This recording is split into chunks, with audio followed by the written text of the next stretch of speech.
বাংলাদেশ সাধারণত বিশ্বব্যাংক, আন্তর্জাতিক মুদ্রা তহবিল, এশিয়ান ডেভেলপমেন্ট ব্যাংক এবং বন্ধুসুলভ দেশগুলোর বহুপাক্ষিক প্রতিষ্ঠান থেকে বৈদেশিক ঋণ গ্রহণ করে থাকে।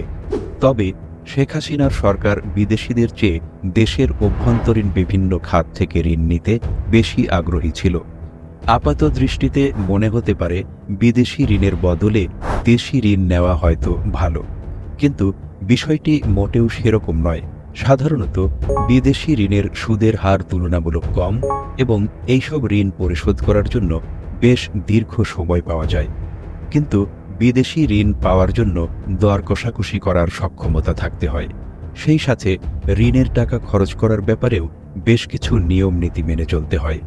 অনেক ক্ষেত্রে ঋণদাতা প্রতিষ্ঠানগুলো ঋণের টাকা দিয়ে যেসব উন্নয়ন প্রকল্প বাস্তবায়ন করা হচ্ছে সেগুলোর উপর সরাসরি নজরদারি করে। আওয়ামী লীগ সরকারের কর্মকাণ্ডের উপর বিদেশি নজরদারি তাদের একদমই পছন্দ ছিল না। সেই সাথে বেশ কিছু বিদেশি ঋণ পেতে ব্যর্থ হয়ে শেখ হাসিনা দেদারসে দেশীয় উৎস থেকে ঋণ নিতে শুরু করে।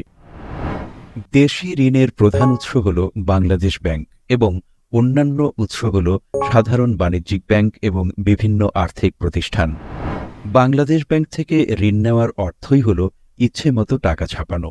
এর ফলে বাজারে টাকা সরবরাহ অনেক বেড়ে যায়, সেই সাথে মূল্যস্ফীতিও বাড়তে থাকে লাগামহীন গতিতে।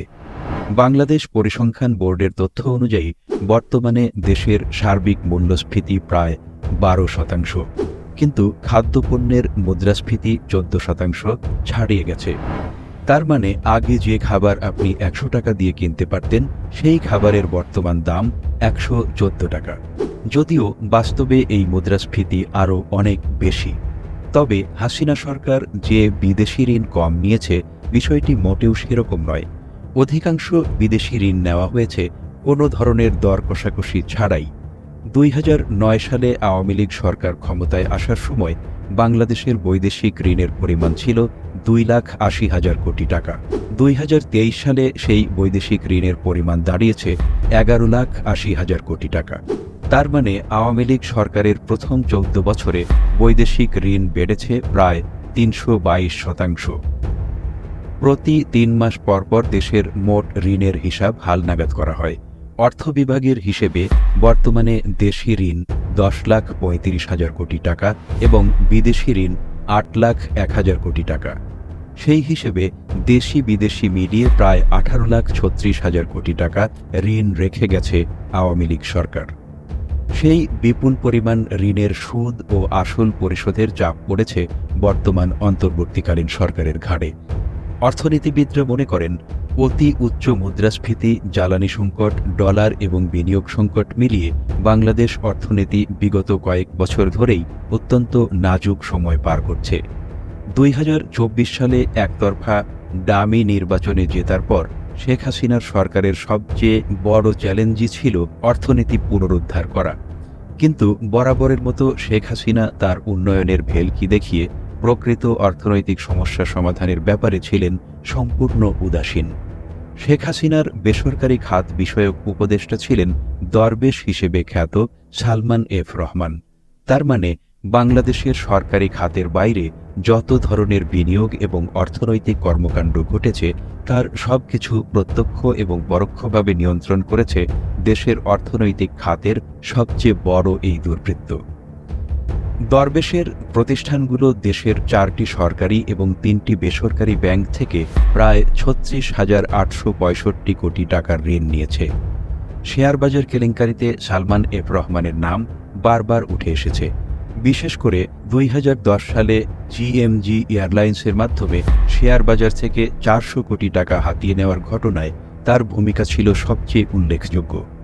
সাবেক স্বৈরশাসক শেখ হাসিনার প্রশ্রয়ে ব্যাংক দখল, লুটপাট আর অর্থবাজারের আরেক খলনায়ক এস আলম গ্রুপ কোনো ধরনের আইনের তোয়াক্কা না করে সরকারি গোয়েন্দা সংস্থার সহযোগিতায় ব্যাংকের মূল মালিকদের মাথায় অস্ত্র ঠেকিয়ে ইসলামী ব্যাংক সহ দেশের 7টি ব্যাংক দখলে নেয় এস আলম গ্রুপ। একের পর এক দেশের বড় বড় ব্যাংক দখল করে নেওয়ার এই প্রক্রিয়ায় এস আলম গ্রুপকে সরাসরি সহায়তা করেছে খোদ বাংলাদেশ ব্যাংক।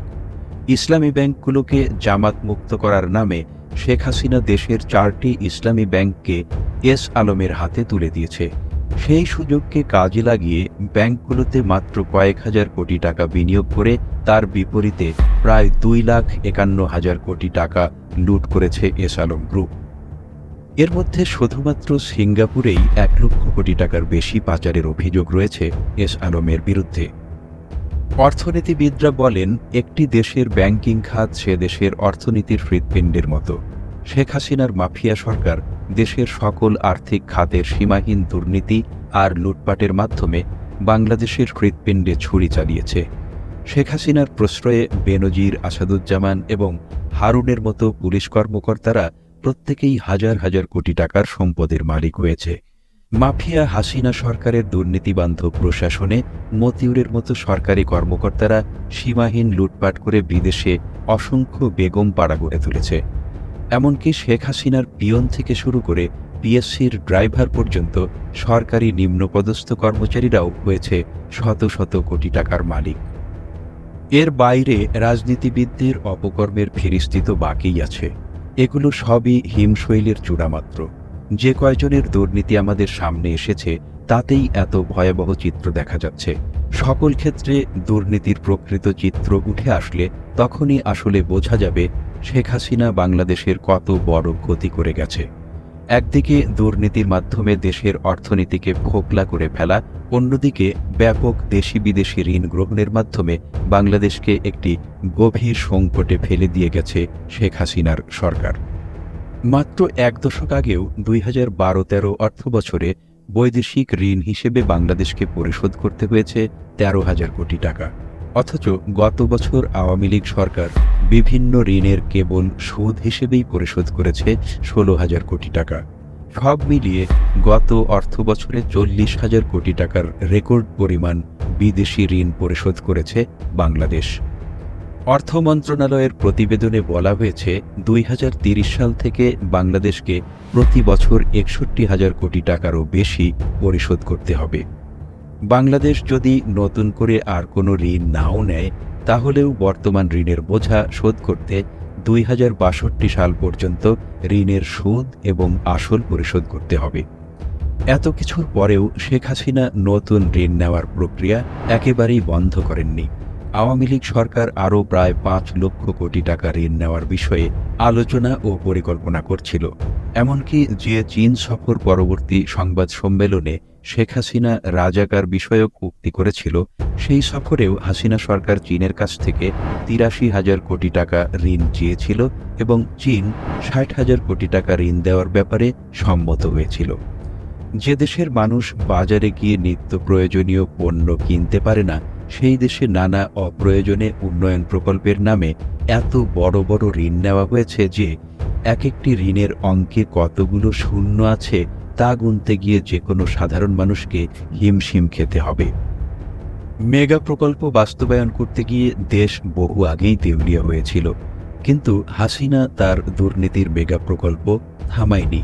রূপপুর পারমাণবিক বিদ্যুৎ কেন্দ্র বাংলাদেশের একক বৃহত্তম প্রকল্প।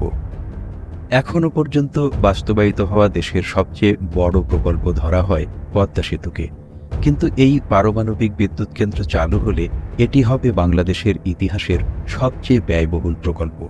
কারণ রূপপুর পারমাণবিক বিদ্যুৎ কেন্দ্র নির্মাণের বাজেট ধরা হয়েছিল 1,13,000 কোটি টাকা, কিন্তু ডলারের দাম বেড়ে যাওয়ার কারণে সেই বাজেট হয়েছে 1,42,000 কোটি টাকা। অথচ পদ্মা সেতুর বাজেট ছিল 30,000 কোটি টাকা। তার মানে রূপপুর পারমাণবিক বিদ্যুৎ কেন্দ্র নির্মাণে যত টাকা খরচ হবে তা দিয়ে 5টি পদ্মা সেতু বানানো যাবে। রাশিয়ার কাছ থেকে $12 বিলিয়ন ঋণ নিয়ে করা রূপপুর পারমাণবিক বিদ্যুৎ কেন্দ্রের উৎপাদন ক্ষমতা 2,400 মেগাওয়াট। অথচ ভারতের তামিলনাড়ুতে 2,000 মেগাওয়াট বিদ্যুৎ উৎপাদনের একটি প্রকল্প করা হয়েছে মাত্র $6 বিলিয়ন দিয়ে। বাংলাদেশে একই প্রযুক্তির পারমাণবিক বিদ্যুৎ কেন্দ্র বানাতে ভারতের চেয়ে দ্বিগুণ খরচ হলো কেন? এর কারণটা কিছুদিন আগে পরিষ্কার হয়েছে যখন গ্লোবাল ডিফেন্স কর্পের একটি প্রতিবেদনে দেখা যায় রূপপুর পারমাণবিক বিদ্যুৎ কেন্দ্র থেকে শেখ হাসিনা একাই প্রায় 60,000 কোটি টাকা আত্মসাৎ করেছে। মালয়েশিয়ার একটি ব্যাংকের মাধ্যমে এই টাকা পাচার করতে সহযোগিতা করেছে শেখ হাসিনার পুত্র সজীব ওয়াজেদ জয় এবং তার ভাগ্নে যুক্তরাজ্যের পার্লামেন্ট সদস্য টিউলিপ সিদ্দিক। শেখ হাসিনা কথায় কথায় মেগা প্রকল্পগুলো নিয়ে এমন আচরণ দেখিয়েছে যেন এগুলো সে তার নিজের পকেটের টাকা দিয়ে তৈরি করেছে।